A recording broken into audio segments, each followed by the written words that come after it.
ناظرین، پاکستانی فوج اپنی ایکٹیو ملٹری کی وجہ سے دنیا کی چھٹی بڑی فوج ہے۔ گلوبل فائر پاور ادارے کے مطابق پاکستانی فوج 2023 میں دنیا کی 7ویں مضبوط ترین فوج ہے اور مسلم دنیا کی سب سے بڑی فوج ہے۔ پاکستانی فوج میں سب سے سینئر افسر چیف آف آرمی سٹاف ہے۔ یہ پاکستانی مسلح افواج میں اعلیٰ ترین عہدہ ہے۔ پاکستان کی آزادی سے لے کر اب تک پاکستان کی افواج پر مختلف شخصیات نے آرمی چیف کی اس کرسی پر حکومت کی ہے۔ یہ کون کون سے فوجی جرنیل تھے اور انہوں نے اپنے دور میں کیا کیا کیا، آج کی اس پہیلی میں ہم یہی جانیں گے۔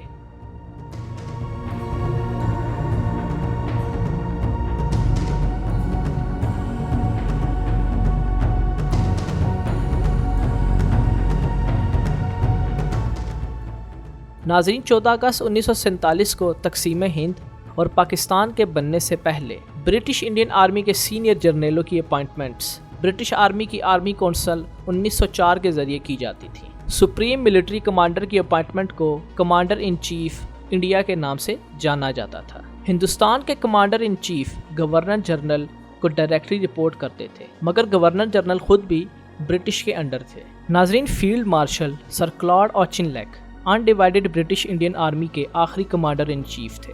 14 اگست 1947 میں پاکستان کی آزادی کے بعد اس کی فوج کو رائل پاکستان آرمی کے نام سے جانا جاتا تھا۔ یہاں انٹرسٹنگ بات یہ ہے کہ پہلے 2 آرمی چیف بھارت سے تھے اور وہ برٹن تھے۔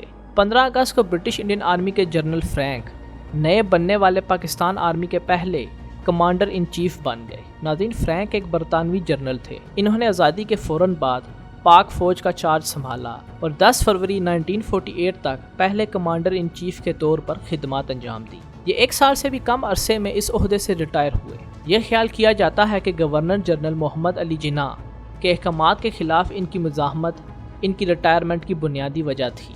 فرینک کے بعد ڈگلس گریسی 11 فروری 1948 کو پاکستان کے دوسرے کمانڈر ان چیف بنے اور 16 جنوری 1951 کو اپنی مدت ختم کی۔ ناظرین، ڈگلس نے بھی گورنر جنرل جناح کے کشمیری محاذ پر فوجی بھیجنے کے حکم سے انکار کر دیا اور ریٹائر ہو گئے، اور یہ پاکستان کے آخری برطانوی آرمی چیف تھے۔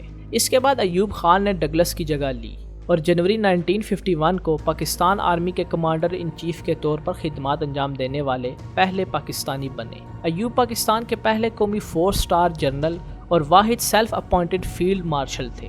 1953 سے 1958 تک انہوں نے سویلین حکومت میں وزیر دفاع اور وزیر داخلہ کے طور پر خدمات انجام دیں، اور 7 اکتوبر 1958 کو صدر سکندر علی مرزا کے وزیر اعظم فیروز خان کی انتظامیہ کے خلاف مارشل لا لگانے کے فیصلے کی حمایت کی، اور 2 ہفتے بعد سول ملٹری تعلقات میں خرابی کے بعد ایوب خان نے ایک فوجی بغاوت میں صدارت پر قبضہ کر لیا اور ملکی تاریخ کا پہلا مارشل لا لگایا، اور بطور صدر خان نے محمد موسیٰ کو ان کی جگہ کمانڈر ان چیف مقرر کیا۔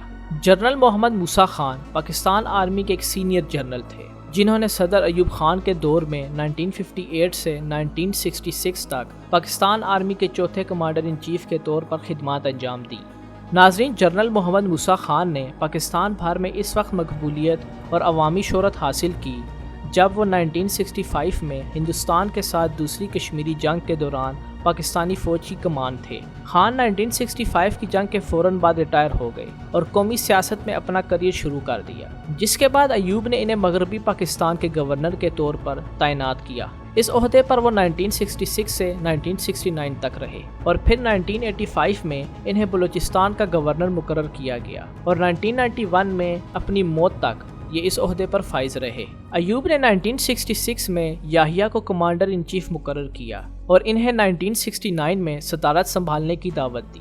ایوب نے ان سے حکومت کی سمت سنبھالنے اور پاکستان کو بچانے کا مطالبہ کیا۔ یاحییٰ خان ایوب خان کی جگہ صدر بنے جب انہوں نے مارچ 1969 میں اپنے عہدے سے استعفیٰ دے دیا، اور پھر اس کے بعد یاحییٰ نے ایک فوجی حکومت قائم کی۔ لیکن 1971 میں مرکزی حکومت اور اس وقت کے مشرقی پاکستان کی عوامی پارٹی کے درمیان ایک سنگین تنازع شروع ہو گیا، اور مشرقی پاکستان بنگلہ دیش کی آزادی کے بعد یاحییٰ خان نے 20 دسمبر 1971 میں استعفیٰ دے دیا، اور 1971 میں بھٹو کو صدارت سونپنے کے بعد انہیں گھر میں نظر بند کر دیا گیا۔ پھر اس وقت کے صدر ذوالفقار علی بھٹو نے جنرل گل حسن خان کو کمانڈر ان چیف مقرر کیا۔ وہ 20 دسمبر 1971 سے 3 مارچ 1972 تک پاکستان آرمی کے آخری کمانڈر ان چیف تھے۔ گل حسن خان پاکستان کے سب سے مختصر آرمی کمانڈر ان چیف رہے۔ انہیں 3 مارچ 1972 کو سول مارشل لا ایڈمنسٹریٹر اور اس وقت کے صدر ذوالفقار علی بھٹو کے حکم پر جج ایڈوکیٹ جنرل برانچ نے آرمی کمانڈر ان چیف کے عہدے سے ہٹا دیا اور اس کی جگہ جنرل ٹکا خان کو مقرر کیا گیا۔ وزیر اعظم بھٹو نے ٹکا خان کو 4 اسٹار رینک پر ترقی دے کر 1972 میں پاکستان آرمی کے پہلے چیف آف آرمی سٹاف کے طور پر مقرر کیا۔ بطور آرمی چیف ٹکا خان نے بیوروکریٹ غلام اسحاق خان کے ساتھ مل کر پاکستان کے ایٹمی پروگرام کو سپورٹ فراہم کی۔ 1976 میں فوج سے ریٹائرمنٹ کے بعد انہیں وزیر اعظم ذوالفقار علی بھٹو نے قومی سلامتی کا مشیر مقرر کیا۔ وزیر اعظم ذوالفقار علی بھٹو نے ٹکا خان کے بعد 1976 میں ضیاء کو چیف آف آرمی سٹاف مقرر کیا۔ وزیر اعظم بھٹو کی طرف سے مقرر کیے گئے ضیاء 4 مدت تک آرمی چیف رہے۔ جولائی 1977 میں ضیاء نے آپریشن فیئر پلے کا انعقاد کیا، جس کے دوران انہوں نے بھٹو کو ڈسپوز کر دیا اور مارشل لا کا اعلان کیا۔ انہوں نے ملک کے ایٹمی منصوبے کو بڑھایا اور صنعت کاری اور ڈی ریگولیشن کا آغاز کیا، جس سے پاکستان کی معیشت میں نمایاں بہتری آئی۔ 1979 میں افغانستان پر سوویت حملے کے بعد ضیاء نے سوویت مخالفت موقف اپنایا اور افغانستان مہاجرین کی مدد کی۔ ضیاء نے 1958 میں غیر جانبدارہ انتخابات کروائے اور محمد جنجوہ کو وزیر اعظم مقرر کیا۔ حالانکہ انہوں نے پاکستان کے آئین میں 8ویں ترمیم کے ذریعے زیادہ صدارتی اختیارات حاصل کر لیے تھے، لیکن پھر انہوں نے جنجوہ کی حکومت کو معاشی الزامات لگا کر برطرف کر دیا اور نومبر 1988 میں عام انتخابات کا اعلان کیا۔ لیکن 17 اگست 1988 میں بہاولپور سے اسلام آباد جاتے ہوئے ضیاء دریائے ستلج کے قریب ہوائی جہاز کے حادثے میں ہلاک ہوئے۔ انہیں اسلام آباد میں فیصل مسجد میں سپرد خاک کیا گیا۔ جنرل ضیاء کے فضائی حادثے میں انتقال کے بعد جنرل مرزا اسلم بیگ، جنہیں ایم اے بیگ بھی کہا جاتا ہے، انہوں نے فوج کے تیسرے سربراہ کے طور پر خدمات انجام دی۔ یہ 1988 سے 1991 تک چیف آف آرمی سٹاف رہے۔ بیگ کے دور میں نومبر 1988 میں بے نظیر کو وزیر اعظم منتخب کیا گیا اور ملک میں جمہوریت کو بحال کیا گیا۔ اس کے بعد 1990 کے عام انتخابات میں نواز شریف وزیر اعظم منتخب ہوئے، لیکن گلف وار کے دوران عراق کی حمایت کی سفارش کی وجہ سے 1991 کے فوراً بعد ہی بیگ کو صدر غلام اسحاق خان کی جانب سے توسیع دینے سے انکار کر دیا گیا اور ان کی جگہ جنرل آصف نواز کو آرمی چیف مقرر کر دیا گیا۔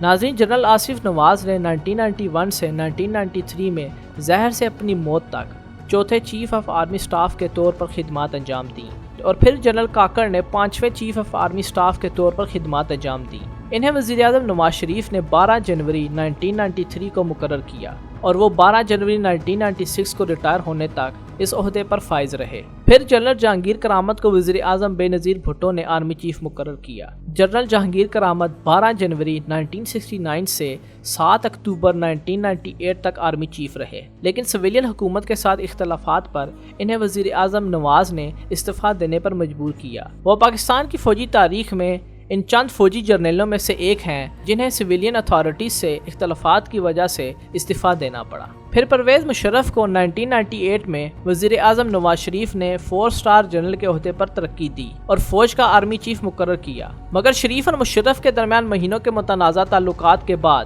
شریف نے مشرف کو فوج کے سربراہ کے طور پر ہٹانے کی ناکام کوشش کی اور فوج نے جوابی کارروائی کی اور 2001 میں مشرف پاکستان کے صدر بن گئے۔ مشرف 2007 میں ریٹائر ہونے تک آرمی چیف رہے۔ ناظرین، اس کے بعد جنرل اشفاق پرویز کی اپائنٹمنٹ 29 نومبر 2007 کو پرویز مشرف کے فوجی سروس سے ریٹائر ہونے کے بعد کی گئی اور 29 نومبر 2013 تک یہ اس عہدے پر فائز رہے۔ اس کے علاوہ جنرل کیانی ISI کے ڈائریکٹر جنرل کے طور پر اور directorate general of military operation کے ڈائریکٹر کے طور پر بھی خدمات انجام دیتے رہے۔ 24 جولائی 2010 کو وزیر اعظم یوسف رضا گیلانی نے انہیں 3 سال کی مزید ایکسٹینشن دی اور وہ 29 نومبر 2013 تک اس عہدے پر فائز رہے۔ ناظرین، فوربس نے انہیں 2011 میں دنیا کا 34واں طاقتور ترین شخص قرار دیا اور 2012 میں دنیا کا 28واں طاقتور ترین شخص۔ جنرل راحیل شریف نے 29 نومبر 2013 سے 29 نومبر 2016 تک چیف آف آرمی سٹاف کے طور پر خدمات انجام دی۔ جنرل راحیل شریف کی کمان میں پاک فوج نے ملک بھر میں دہشت گردی کے خلاف کارروائیاں کی۔ ان میں سب سے اہم شمالی وزیرستان میں آپریشن ضرب عصب تھا۔